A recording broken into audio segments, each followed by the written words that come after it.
નમસ્કાર દર્શક મિત્રો, આપ જોઈ રહ્યા છો છોટાઉદેપુર ટાઈમ્સ। છોટાઉદેપુર અને ડુંગરવાટ પાસેનો ભારજ નદી પરનું ડાયવર્ઝન શરૂ થતા પ્રજામાં હર્ષની લાગણી જોવા મળી। પાવીજેતપુર તાલુકાની ભારજ નદી ડુંગરવાડ પાસેનો બ્રિજ સાથે ગ્રસ્ત થતા વહીવટીતંત્ર દ્વારા ભારજ નદીમાં ડાયવર્ઝન બનાવવામાં આવ્યું હતું। પાવીજેતપુરમાં વરસાદનું પ્રમાણ વધારે થતા સુખી ડેમના પાણીનું લેવલ વધુ થઈ ગયું હતું, જેના કારણે સત્તાધીશો દ્વારા સુખી ડેમનો એક ગેટ ખોલવામાં આવ્યો હતો, જેના કારણે ડુંગરવાડ પાસે બનાવવામાં આવેલ ડાયવર્ઝનનું ધોવાણ થઈ ગયું હતું, જેના કારણે આ વિસ્તારના વાહન ચાલકોને અનેક મુશ્કેલીઓનો સામનો કરવો પડ્યો હતો। સ્થાનિક રહીશોએ જિલ્લા પંચાયત બાંધકામ વિભાગને આ અંગેની જાણ કરતા બાંધકામ વિભાગ દ્વારા નદીનું પાણીનું પ્રમાણ ઓછું થતા નદીમાં ધોવાણ થયેલ ડાયવર્ઝન ફરીથી બનાવી દેવામાં આવતા ભારે વાહન ચાલકોમાં હર્ષની લાગણી જોવા મળી હતી।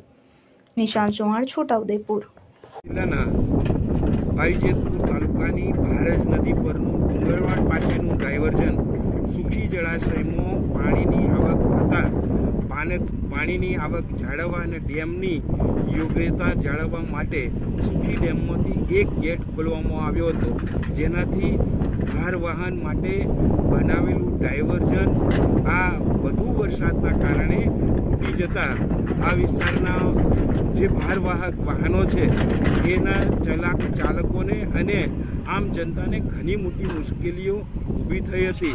પરંતુ અહીંના અમારા PW વિભાગના એસઓ શ્રી નજરુભાઈ રાઠવા સાહેબને ટેલિફોનિક જાણ કરતા તેઓ આજે સવારથી આ ડાયવર્ઝનનું કામ પુનઃ ચાલુ કરાવેલ છે અને ટૂંક જ સમયમાં ભારવાહક વાહનો માટે આ ડાયવર્ઝન ચાલુ થઈ જશે, જેનાથી ખૂબ જ મોટી ખુશી છે।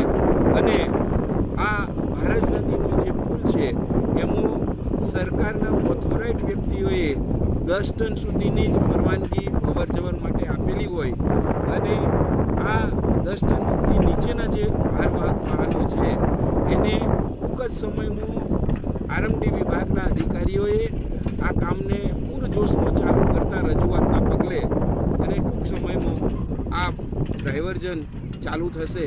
ફરી જે મોટા વાહનો ભારવાહક વાહનો છે એમને હાશકારો થશે। શેખર રાઠવા।